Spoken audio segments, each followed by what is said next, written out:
This week for the mini reviews, I'm going to go into some cult 80s horror from legendary B-movie producer Roger Corman. First movie up, Galaxy of Terror from 1981. Like most Roger Corman films, Galaxy of Terror was not really available on DVD until about 6 years ago. Considered to be one of the 50 worst movies ever made, I think Galaxy of Terror is shit upon a little too much. It is a low-budget film. It was made on a budget of $700,000 according to Corman himself. At the end of the day, Galaxy of Terror is a mainly special effects film that shows just what you can accomplish when you have a low budget. And while Galaxy of Terror does have a lot of flaws in the writing and character development aspect, the impressiveness of the special effects cannot be denied. And while it is mainly a special effects film, the horror aspect of the movie is actually pretty well done. The atmosphere is very chilling, there are some great suspense moments, some good jump scares, and some pretty unsettling images. It's one of those films that if you're going into it from a filmmaker's perspective, you will just be very impressed. And a fun story that, while everyone has talked about it, it's still pretty cool to mention. James Cameron had one of his earliest jobs on Galaxy of Terror as the movie's production designer. And it was actually his work here on Galaxy of Terror that got him his next big job. He was directing a special effects shot where a severed arm has maggots crawling all over it.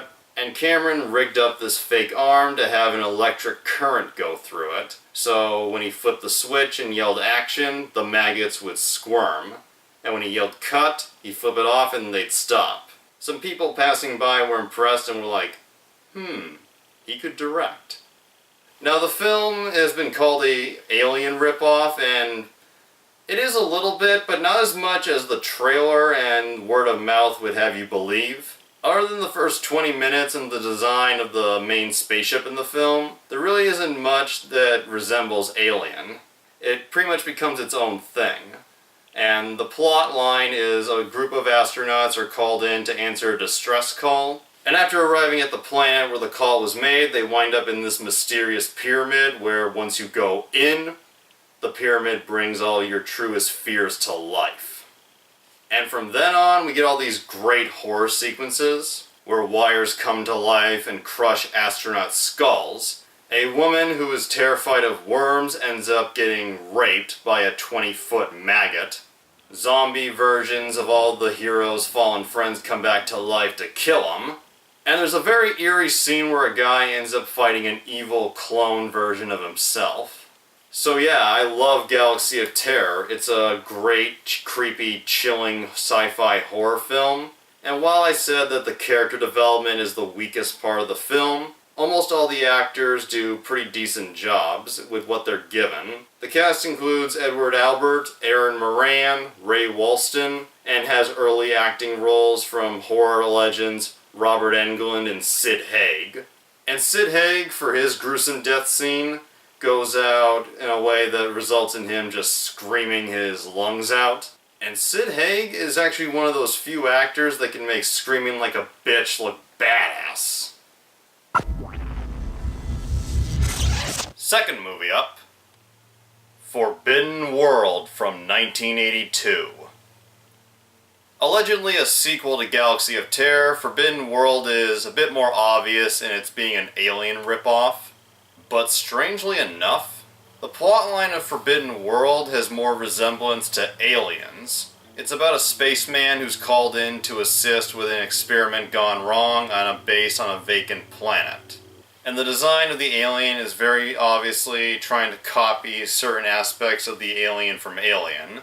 However, Forbidden World couldn't have been a ripoff of Aliens because Aliens didn't come out until 4 years later. Which makes you wonder, Mr. Cameron, did you go back to your humble beginnings and borrow a few things? And just like Galaxy of Terror, the special effects and the production design are very impressive here. And Forbidden World was actually able to do something that Galaxy of Terror failed at, which was create some interesting characters. It's a very short film, it's only 77 minutes, and there's not a ton of development, but the characters are interesting. However, on a filmmaking level, Galaxy of Terror was the better edited movie. Forbidden World is a bit clunky at times as far as transitioning and placement of music goes. And while the placement of the music is a little off at times, the music in both Galaxy of Terror and Forbidden World is one of the best aspects. I've always believed that music is almost always one of the key elements to making a great horror film. And Forbidden World is a lot of fun. That would be pretty fun to watch. It's a very 80s film. It has a very electric soundtrack. And it was obvious that the director of Forbidden World was trying to be a bit artsy and operatic, which I guess does work at times. But once again, it's a low-budget Alien ripoff, so... But it has everything you expect from a 1980s produced Roger Corman movie.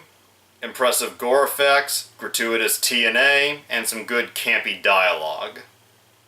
As far as the cast goes, there really isn't anyone here that was big at the time or went on to be big, except for Michael Bowen, who many would know from Quentin Tarantino's Kill Bill Volume 1 as Buck. So in the end, I also recommend Forbidden World. It's a good sci-fi horror film with some pretty cool music, some actually touching moments at times, and both movies are good sci-fi horror camp, and they make good viewing experiences for the October season.